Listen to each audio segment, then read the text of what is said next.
সুপ্রিয় দর্শক, বর্তমান সময়ে ব্যারিস্টার সুমনকে চেনে না এমন মানুষ হয়তো বাংলাদেশে খুঁজে পাওয়া যাবে না। আপনারা সবাই কম বেশি ব্যারিস্টার সুমনকে চেনে থাকলেও আপনারা কি জানেন ব্যারিস্টার সুমনের স্ত্রী বাস্তবে কে, বর্তমানে কি করছেন তিনি? বিস্তারিত জানতে ভিডিওটি না টেনে শেষ পর্যন্ত দেখতে থাকুন।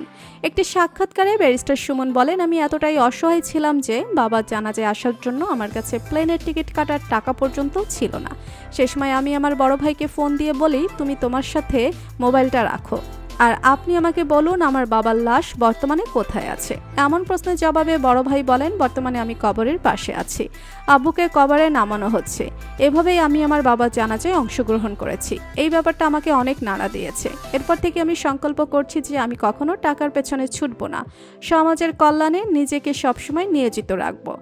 ব্যারিস্টার সুমন সামাজিক কাজে প্রচুর সময় ও ব্যক্তিগত অর্থ দিয়ে সারা জীবন ধরে কাজ করে আসছে।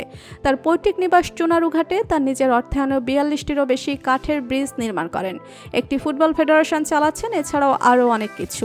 অপরদিকে এসব কিছুর পেছনে সহযোদ্ধা হয়ে সবসময় ছায়ার মতো পাশে ছিলেন ব্যারিস্টার সুমনের স্ত্রী।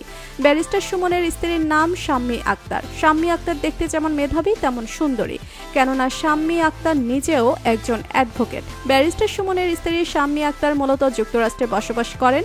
তিনি তার 2 সন্তানকে নিয়ে সেখানে বসবাস করেন। স্বামীর নির্বাচনের সময় তিনি দেশে এসেছেন।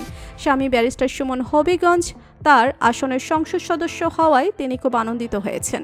তবে শেখ হাসিনা সরকারের পতনের পর ব্যারিস্টার সুমন সহ আওয়ামী লীগের অনেক নেতাকর্মীরা দেশ ছেড়ে পালিয়ে গিয়েছিল। স্বামীর ব্যাপারে স্ত্রী শাম্মী আক্তার বলেন, আমি আগে থেকেই জানতাম সে ইলেকশন করবে। আমি নিজেও একজন রাজনৈতিক পরিবারের মেয়ে, তাই আমি একজন প্রকৃত রাজনীতিবিদ সমাজসেবীকে ভালো করেই চিনি। তাই আমি বুঝতে পেরেছি তোমার এই জায়গাতেই পারফেক্ট। এমপি হওয়ার ইচ্ছা তার অনেক আগে থেকেই ছিল। আমার মতে ব্যারিস্টার সুমনের মতো লোকেদেরকেই সংসদে যাওয়া উচিত। উল্লেখ্য, ব্যারিস্টার সুমনের পুরো নাম সৈয়দ সায়েদুল হক সুমন। তিনি 3রা সেপ্টেম্বর 1978 সালে হবিগঞ্জ জেলার চুনারুঘাট উপজেলার পীরবাজার নামক গ্রামে জন্মগ্রহণ করেন। তার বাবা এরশাদ ছিলেন একজন ব্যবসায়ী এবং তার মা আম্বিয়া খাতুন হলেন একজন গৃহিণী। বাবা মায়ের 6 সন্তানের মধ্যে তিনি সবার ছোট। তো বন্ধুরা, সাবেক সংসদ সদস্য ব্যারিস্টার সুমনকে আপনার কেমন লাগে জানিয়ে দিন কমেন্ট করে। আর ভিডিওটি ভালো লেগে থাকলে একটি লাইক দিয়ে চ্যানেলটি সাবস্ক্রাইব করুন। ধন্যবাদ।